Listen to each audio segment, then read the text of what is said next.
Hello everyone, welcome to Adventures of Today. Today's topic is about gonna be the 3D printer. We're gonna be talking about how it works, what it's made out of, and the material that it uses to extrude materials. And also we're gonna be talking about the type of software that you can use. It uses computer-aided design like CAD, SolidWorks, Autodesk. It changes file to file, it slices each file, and pretty much allows each layer to be printed out of the nozzle as it moves in the XYZ direction. Alright, welcome. Our next guest is going to be a mechanical engineer. His name is Calvin. He prototypes with a 3D printer. Come on up. Alright, thank you for having me. Alright, so let's see one of the questions that a lot of people are asking. So one of the questions is what do you do on a day-to-day basis with 3D printing? Yeah, so 3D printing is actually really useful in engineering for creating prototypes to test out new designs. And we can do it without the extra time and money that we would need for parts to be manufactured. Mm-hmm. We can also use 3D printing to customize designs and create new parts with reduced weight. Mm-hmm. That's pretty cool, that's pretty cool. Right. So what's the coolest thing you made? Actually, we make parts sometimes for airplanes and other aircraft. I think it's pretty interesting working with those kind of materials. So what's the coolest thing that you made other than engines and stuff like that in that field? Manufacturing car parts, customized car parts, is actually really interesting.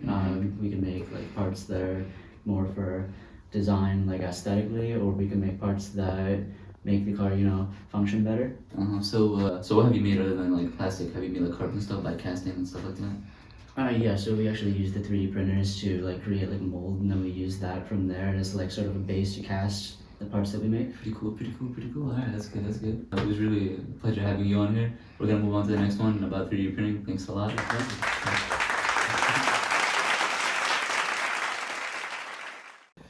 So pretty much as we have all the insight on from our engineer guest Calvin, we're gonna talk about pretty much how the different types of FDM printers are there. There's FDMs, there's resin, there's different material that they use. So right now we're gonna go on the board and show you exactly how it works. Let's go. Alright, so this FDM printer right here stands for Fusion Deposition Molding. It uses this filament right here to feed through the heater plate. The heater plate over here has a fan to cool it off as soon as it makes it through the nozzle. The nozzle just moves in the XYZ direction, so this XY, oh, this might be the work, somebody hand me one. Thank you. Alright, so this is the XYZ direction right here that this printer moves to. So this moves pretty much just to fill each shape, we're just making it into a 3-dimensional model right here. And just close it off, and this is a 3D printed tooth. And this is the resin printer right here. Pretty much uses the same exact thing, however it works in the Z direction. So it uses UV, this entire compartment right here has UV light to freeze each layer. So the resin printer right here uses resin. Resin is the liquid. So you pour it into here, this is a jug, you pour it into here, and this pretty much is a plate. So the tooth will end up being here, pretty much as it goes up direction. It starts from the bottom and works all the way up, pretty much. And let me show you the tooth exactly that it made. This is the tooth. Yep. As you can see from the inside, this is the hollow one. Yep. Our next guest is going to be Dr. Arnab. He's a pioneer in his field with 3D printing artificial limbs and things in that sense, in that sort. So please welcome Dr. Arnab. Thank you guys, thank you. How are you doing, Farhan? I'm doing great, Doctor. So I have a question. So what do you do on a daily basis and stuff like that? To explain this to you, as modern medicine has evolved, 3D printing has become very prominent in our field. It's surprising because I never thought I would use artificial limbs or things like that in the field that we are currently, because it's very scary using something that's completely inorganic. But to something that we call as bio-ink, we've been able to use 3D printing and artificial limbs to actually use it in our field. And the way bio-ink works is it uses layers on layers, and it keeps on adding layers on top of it to come up with limbs that actually feel real and function like that. And that has allowed us to really take leaps and bounds in our fields, because what it has allowed us to do is it has allowed us to use prosthetic limbs, it has allowed us to use prosthetic organs. And now, since before what used to happen is you have to wait years for an organ donor for an organ to be available to you for you to use. Now you don't have to use that. You can literally print an organ out, print the liver out, for example, and use it, and it's great for alcoholics. That's what I'm gonna say. Alcoholics, that's pretty Yeah, and so now this has really allowed us to go a lot farther in our field, and I'm hoping we can do this a lot more safely in the future, and make good progress in the way we are going forward. Well, thank you for your insight today. We're gonna play a game, and so this game right here just tells us like, is it 3D printer or not? So this chocolate right here, is it 3D printer or not? Since I'm an expert, I don't think it's a good game to play, but obviously that's 3D printed. But why? You can see the lines. It's Uh-huh. pretty obvious it's 3D printed. If you tell me it's otherwise, I'm gonna be shocked. Well, no, you are correct, because you can literally tell like this is like you can tell that a robot with the precision that it had, Yeah. like a robot did it. But yeah, how about this? Yeah, there's no way that's 3D printed. You sure? You sure? Yeah, there's Nah. no way that's 3D printed. This is 3D printed because what they did was they already had like beef that just like would go through the nozzle and they just printed right here. And that's also pizza. What do you think about it? Now I'm very confused. I was bragging about it and you made me confused. What Yeah. is it 3D printed or not? Yes, I think it is. Okay, you are correct. They're all 3D printed parts. Wow. But, yeah. It's actually- But they're also edible too. So yeah, they are, all of it is edible. But yeah, it depends on the material you're using. Don't use plastic. Use actual food. But yeah, that's Okay. good game. Thanks for having. Yeah. Thanks for coming on. The show. Yeah.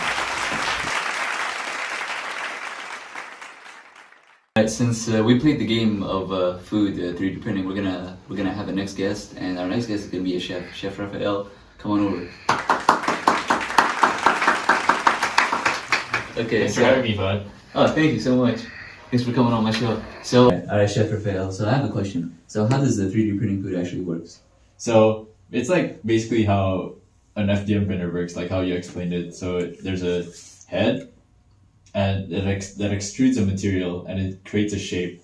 Mm-hmm. So this typically works for desserts if you want to make intricate shapes that is kind of hard to do by hand. I got you. So it moves in the XYZ direction to make a three-dimensional model of anything that you're trying to like extrude. Yeah. That's pretty cool. That's pretty cool. Well, how long have you been 3D printing? So 3D printing for food has kind of been here for a long time. Like think of like automatic burger flipping or like pizza vending machines. Mm-hmm. But now it's like actually 3D printing food. It's less flexible and more niche. So it only works with like purees and other foods like in that consistency. I got you. And how can I get a hold of one, because I'm trying to 3D print. Oh, it's like currently it's not exactly common. It's not a common household thing. So it's probably gonna set you back like at least $1,000. Oh, okay, I got you. So it's like for mass production only, stuff like that. Yeah, it's more like industrial level. Okay, that's pretty cool. Well, thanks for hopping on, because our previous guest, we were talking about foods, and it was good. Like we have an extra insight because me and him both got confused on 3D printing exactly foods, from chocolates over to burgers over to pizzas. But anyway, we'd like to end the show with our chef Raphael. Thank you so much for being on, and Thanks for having me here. We'll see you guys later. Thank you.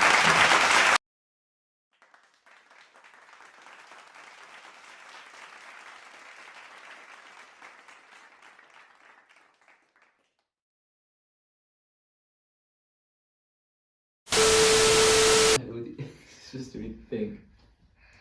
3D printer or not? Alright, so over here we're gonna have the projector playing on this wall right here. So, look. Alright, so far since we got it. Alright.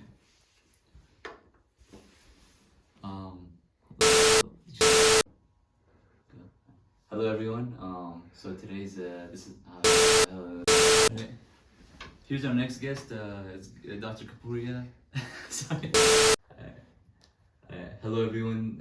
Welcome to today's shows. This show's no. Ready? All right. Ready? We're gonna cut it. No